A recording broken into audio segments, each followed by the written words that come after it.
Hello dear students, I am professor Brajesh Bagri और आज हम एक नया चैप्टर फिज़िक्स का शुरू करने वाले हैं, मोशन और motion in one dimension. Dear students, अगर आपने अभी तक हमारा चैनल ब्रजेश बागड़ी नहीं सब्सक्राइब किया है तो प्लीज़ सबसे पहले जाकर चैनल सब्सक्राइब करें, साथ में बेल आइकन प्रेस करना ना भूलें ताकि आपको सभी नए वीडियोस की अपडेट्स मिलती रहे। और अगर आप हमारी ऑनलाइन क्लासेस अटेंड करना चाहते हैं फॉर 8, 9, 10th, तो आप हमें या तो यूट्यूब वीडियोस में पिंग कर सकते हैं अपना नंबर, या फिर आप हमसे कांटेक्ट कर सकते हैं इस नंबर पर 9993341563। I repeat 9993341563। चलिए शुरू करते हैं मोशन और motion in one dimension. So first we start with physical quantity. Physical quantity क्या होती है? What are physical quantities? The quantities which can be measure are called physical quantities. ऐसी क्वांटिटीज़ जिन्हें मेज़र किया जा सकता है, जिन्हें नापा जा सकता है, वो सभी फिज़िकल क्वांटिटीज़ है। ऐसी जो भी दुनिया में क्वांटिटीज़ है जिन्हें हम मेज़र कर सकते हैं, वो सभी क्वांटिटीज़ क्या कहलाती है? Physical quantities. So we can classify broadly physical quantities into two types. First one is scalars and second one is vectors. तो अब ये स्केलर्स और वेक्टर्स क्या होते हैं? देखिए, स्केलर क्वांटिटीज़ या स्केलर्स कुछ भी हम बोल सकते हैं, स्केलर क्वांटिटीज़, और इधर we can call scalars. So scalar quantities are expressed only by their magnitude. Scalar quantities वो क्वांटिटीज़ होती है जिनमें सिर्फ और सिर्फ मैग्नीट्यूड होता है। देखिए, आप ध्यान दीजिएगा, यहाँ पर हम दो चीज़ों की बात करेंगे। एक बात करेंगे हम मैग्नीट्यूड की, दूसरी बात करेंगे हम डायरेक्शन की। मैग्नीट्यूड का मतलब होता है किसी भी फिज़िकल क्वांटिटी की न्यूमेरिक वैल्यू, उसको हम मैग्नीट्यूड कहते हैं, जो भी उसकी वैल्यू है। फॉर एग्जांपल, यहाँ पर हम जो बात कर रहे हैं स्केलर्स की, तो हमने क्या कहा स्केलर्स के लिए कि स्केलर क्वांटिटीज़ या स्केलर्स वो क्वांटिटीज़ होती हैं जिन्हें सिर्फ उनके मैग्नीट्यूड के द्वारा एक्सप्रेस किया जाता है, जिनमें सिर्फ मैग्नीट्यूड होता है। एग्जांपल यहाँ देखते हैं, mass of body is 5 kilogram. किसी बॉडी का मास कितना है? 5 किलोग्राम है। अब यहाँ पर अगर हम बात करेंगे बॉडी के मास की 5 किलोग्राम, तो मुझे एक चीज़ बताएं, क्या डायरेक्शन डिपेंडेंट है मास? आप ईस्ट, वेस्ट, नॉर्थ, साउथ या जितने भी 16 डायरेक्शंस हैं, कहीं पर भी मूव करेंगे तो मास तो कांस्टेंट ही रहेगा। अगर कोई ऑब्जेक्ट है जिसका मास 5 केजी है, तो क्या वो डायरेक्शन के मुताबिक चेंज हो जाएगा? बिल्कुल नहीं, नहीं चेंज होगा। That means mass of body always expressed in terms of magnitude, not in terms of direction. हम मास को हमेशा मैग्नीट्यूड की टर्म्स में ही एक्सप्रेस करते हैं, ठीक है? डायरेक्शन की टर्म्स में हम एक्सप्रेस नहीं करते हैं। अब सपोज़ कीजिए लेंथ, आपके पास एक मैट्रिक स्केल है, स्केल की लेंथ आपने देखी कि भाई स्केल की लेंथ है 15 सेंटीमीटर।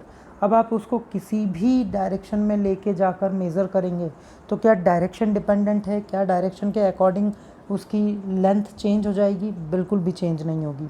दैट मीन्स ऐसी क्वांटिटीज़ जिन्हें सिर्फ और सिर्फ मैग्नीट्यूड की ज़रूरत होती है उनके रिप्रेजेंटेशन के लिए, उनके एक्सप्रेशन के लिए, उन क्वांटिटीज़ को हम कहते हैं स्केलर क्वांटिटीज़। अब हम बात कर रहे थे एग्जांपल की, mass of body is 5 KG. तो देखिए, ये जो 5 केजी है, इसके अंदर दो चीज़ें हैं। पहला, न्यूमेरिक वैल्यू। ये जो 5 है, ये क्या है? न्यूमेरिक वैल्यू है। न्यूमेरिक वैल्यू 5 है। हमने कहा मास 5 केजी है, तो इसमें 5 क्या है? Numeric value. और केजी जो है, ये केजी क्या है? इसकी यूनिट है। यूनिट जिसमें हम एक्सप्रेस करते हैं। फॉर एग्जांपल, मास की और भी यूनिट्स हो सकती है, ग्राम भी हो सकती है, किलोग्राम भी हो सकती है, डेसीग्राम्स भी हो सकती है, डेकाग्राम भी हो सकती है, लेकिन यहाँ पर यूनिट जो है वो कौन सी है? किलोग्राम। तो हम किसी भी स्केलर क्वांटिटी को कैसे एक्सप्रेस करेंगे? एक न्यूमेरिक वैल्यू यानी कि मैग्नीट्यूड, और साथ में लगाते हैं यूनिट जिसमें उसे मेज़र किया जा रहा है। और दूसरी जो फिज़िकल क्वांटिटीज़ है, जो स्केलर्स के एग्जांपल है, वो देखते हैं। ये सारी फिज़िकल क्वांटिटीज़ स्केलर होती है। Mass, length, time, distance, then density, volume, speed, temperature, work, energy, power, pressure, frequency, etcetera. ये सभी क्वांटिटीज़ स्केलर क्वांटिटीज़ है। स्केलर क्वांटिटीज़ है, दैट मीन्स इन सभी को एक्सप्रेस करने के लिए सिर्फ और सिर्फ मैग्नीट्यूड की आवश्यकता होती है। Now scalars can be added, subtracted, multiplied और divided by simple arithmetic methods। आप लोग अभी तक जो भी सिंपल अर्थमेटिक रूल्स पढ़ते आए हैं, अलजेब्रा पढ़ते आए हैं, वही अलजेब्रा का यूज़ करके हम दो स्केलर क्वांटिटीज़ को ऐड कर सकते हैं, सब्ट्रैक्ट कर सकते हैं, मल्टीप्लाई कर सकते हैं, डिवाइड कर सकते हैं। लाइक सपोज़ कीजिए दो अलग अलग ऑब्जेक्ट्स हैं, एक का मास है 5 kg, दूसरे का मास है 4 kg। अब मैंने दोनों को एक बॉक्स में पैक कर दिया, तो उस बॉक्स का टोटल मास कितना हो जाएगा? ऑफ कोर्स सिंपली ऐड कर दो, 5 + 4 यानी कि 9 kg। Okay, now next is second type of physical quantities are vector quantities और वेक्टर्स। अब वेक्टर क्वांटिटीज़ या वेक्टर्स क्या होते हैं? These quantities require the magnitude as well as direction to express them. Vector quantities वो quantities है जिन्हें magnitude के साथ साथ डायरेक्शन की भी ज़रूरत पड़ती है उनके एक्सप्रेशन के लिए।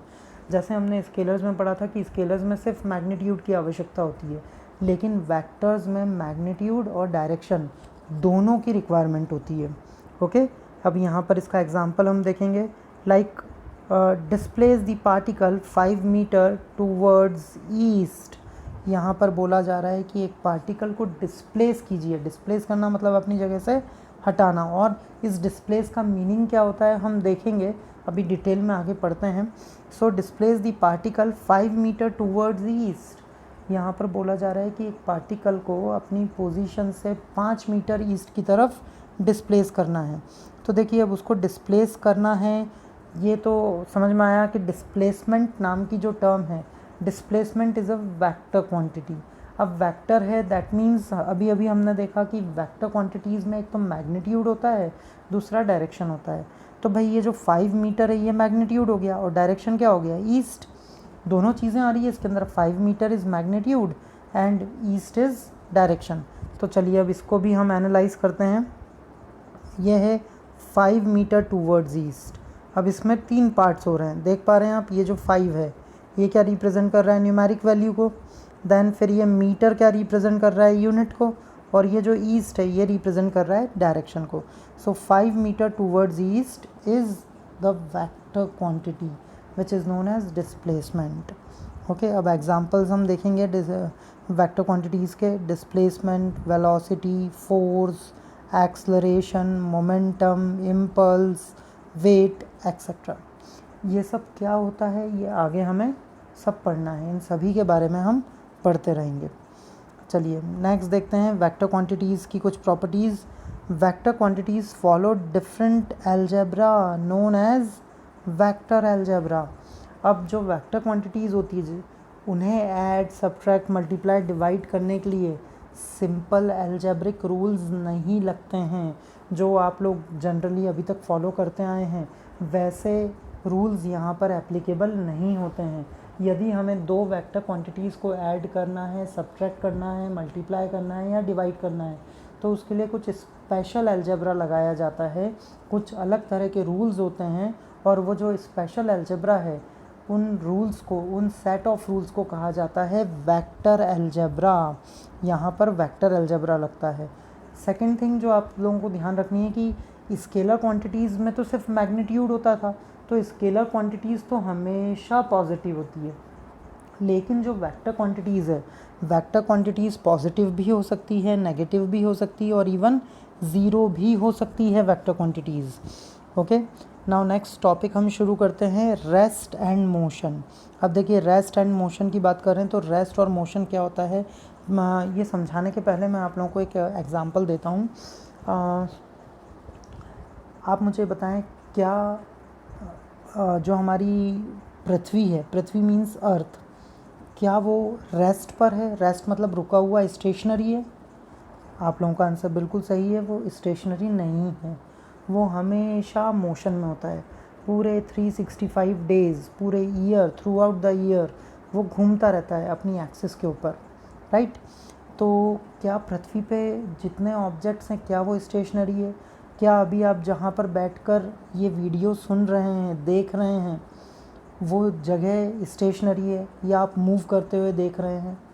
तो maximum of you are sitting at the stationary place, कहीं रुके हुए होंगे, आप रेस्ट पर होंगे। तो एक्चुअली क्या आप रेस्ट पर हैं? क्या आपके आसपास कुछ कुर्सियाँ रखी हुई है या टेबल रखी हुई है या कुछ और ऑब्जेक्ट्स रखे हैं? कोई बेड रखा हुआ है, कोई टीवी रखा हुआ है, कोई फ्रीज रखा हुआ है, कोई वॉशिंग मशीन रखी हुई है, या कोई भी ऑब्जेक्ट रखा है, कोई बॉटल रखी है, तो क्या वो सारी चीज़ें मूव कर रही है? नहीं कर रही है, राइट। लेकिन एक्चुअली अगर आप देखेंगे तो इस यूनिवर्स में कुछ भी स्टेशनरी नहीं है। हर चीज़ throughout the life move करती रहती है। जब तक उस चीज़ का एग्जिस्टेंस है वो हमेशा मूव करती रहती है।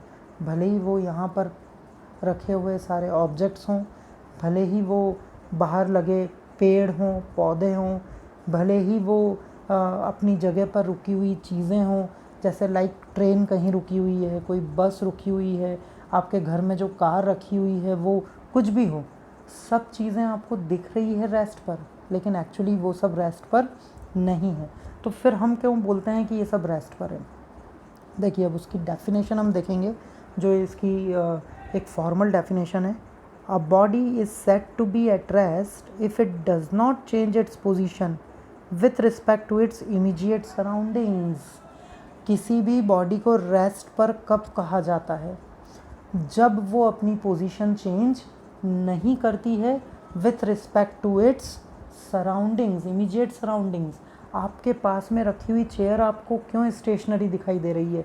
क्यों ऐसा लग रहा है कि वो रेस्ट पर है? क्योंकि उस सराउंडिंग्स के रिस्पेक्ट में वो चेयर रुकी हुई है, वो नहीं मूव कर रही है।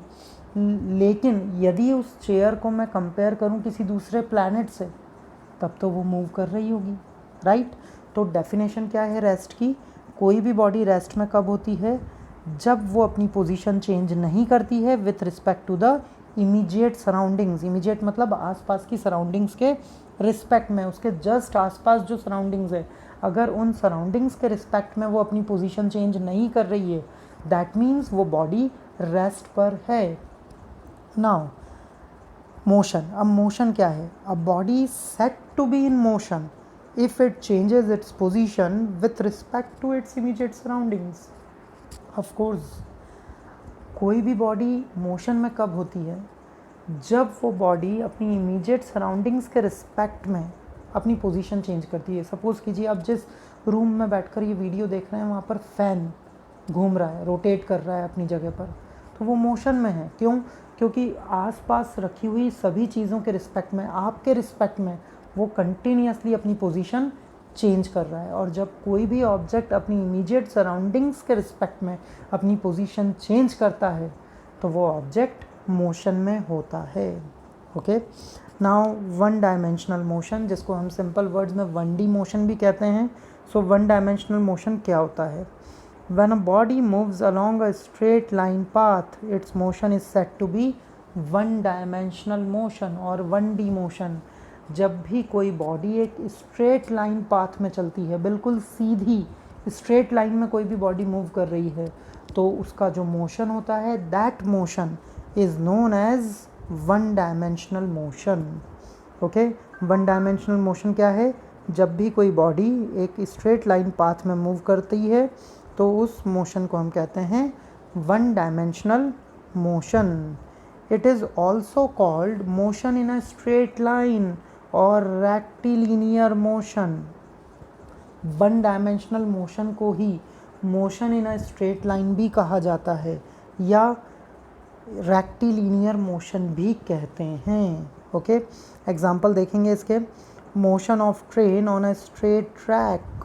अब आपने देखा होगा कई बार ट्रेन जो है बिल्कुल स्ट्रेट ट्रैक पर मूव करती है, बिल्कुल सीधा ट्रैक, स्ट्रेट लाइन, तो उस वक्त जो ट्रेन का मोशन होता है, that is the rectilinear motion और one dimensional motion. A stone falling down vertically, एक स्टोन है जो ऊपर से नीचे गिर रहा है, ठीक है, वर्टिकली ऊपर से नीचे वो गिर रहा है, तो उसका जो पूरी जर्नी है, that motion is also one dimensional motion. A car moving on straight road, एक कार है जो स्ट्रेट रोड पर चल रही है, that is again the straight line और द रेक्टिलिनियर और the one dimensional motion. Now how can we represent one dimensional motion? Representation of one dimensional motion हम देखेंगे। देखिए, अब कभी भी जब हम वन डायमेंशनल मोशन को रिप्रेजेंट करते हैं, तो हमारे पास दो तरीके होते हैं, या तो हम टेबल के फॉर्म में रिप्रेजेंट कर दें या फिर हम ग्राफिकल फॉर्म में रिप्रेजेंट कर दें। तो अभी हम देखते हैं कि कैसे हमें रिप्रेजेंट करना है। The path of one dimensional motion can be represented by straight line parallel to X axis. आप लोगों को याद होगा ये एक्स एक्सिस होती थी, ये एक्स एक्सिस होती है, और ये वाली एक्सिस होती है वाई एक्सिस। ठीक है, तो वन डायमेंशनल मोशन जो होता है उसको रिप्रेजेंट करने के लिए जनरली एक स्ट्रेट लाइन यूज़ की जाती है। ये स्ट्रेट लाइन है जो कि पैरेलल होती है एक्स एक्सिस के। तो आप देख पा रहे हैं यहाँ पर ये एक लाइन बनी हुई है, ये line it is parallel to X axis. तो हमेशा जो 1D मोशन होता है या जो स्ट्रेट लाइन मोशन होता है उसे रिप्रेजेंट करने के लिए एक स्ट्रेट लाइन यूज़ की जाती है जो एक्स एक्सिस के पैरेलल होती है। अब एक एग्जांपल कंसीडर करते हैं। सपोज़ कीजिए एक स्टोन है, स्टोन को ऊपर से नीचे फेंका जा रहा है। ठीक है, तो ये उसकी पोजीशन है, यहाँ दो कॉलम बने हुए हैं। ये जो फर्स्ट कॉलम है ये रिप्रेजेंट कर रहा है पोजीशन को, और ये जो सेकंड कॉलम है ये रिप्रेजेंट कर रहा है टाइम को। ठीक है, जिस वक्त स्टोन को ऊपर से फेंका गया उस टाइम को, वहाँ से हम टाइम की काउंटिंग शुरू करेंगे। जैसे ही उसको फेंका, छोड़ा ऊपर से, तो वो 0 टाइम था, फिर 1 सेकेंड हुआ, 2 सेकेंड हुआ, आप ये देख पा रहे हैं। 0 के बाद 2 second, 3 second, 4, 5 second, 7 second, 8 second, 9 second. ठीक है, ये टाइम है, ये टाइम को रिप्रेजेंट कर रहा है। और ऊपर वाला जो रो है वो रिप्रेजेंट कर रही है पोजीशन को, पोजीशन जो कि मीटर्स में एक्सप्रेस किया हुआ है। तो तुरंत जब स्टोन को छोड़ा तो उसने कोई डिस्टेंस ट्रैवल नहीं किया था, मतलब उसकी पोजीशन 0 थी। 2 सेकेंड तक वो 10 मीटर डिस्टेंस ट्रैवल कर चुका था, 3 सेकेंड में 20 मीटर हो गया था, 5 सेकेंड में 30 मीटर हो गया था, 7th सेकेंड में 40 मीटर हो गया था, 8 सेकेंड्स में 88 सेकेंड, मतलब 8 सेकेंड में 50 हो गया था, और 9th सेकेंड में 60 मीटर्स वो ट्रैवल कर चुका था। अब इसको हमने ग्राफिकल रिप्रेजेंटेशन दिया। तो देखिए ये एक स्ट्रेट लाइन बना दी है, यहाँ पर हमने डिस्टेंस शो किया है 0, 10, 20, 30, 40, 50 एंड सो ऑन। ठीक है, अब यहाँ पर टाइम के रिस्पेक्ट में जब पोजीशन 0 थी तो टाइम भी 0 था, यहाँ पर ये 0 था। जब पोजीशन 10 थी, ये वाली पोजीशन, तब टाइम था 2 सेकेंड्स। जब पोजीशन 20 थी तब टाइम था 3 सेकेंड्स।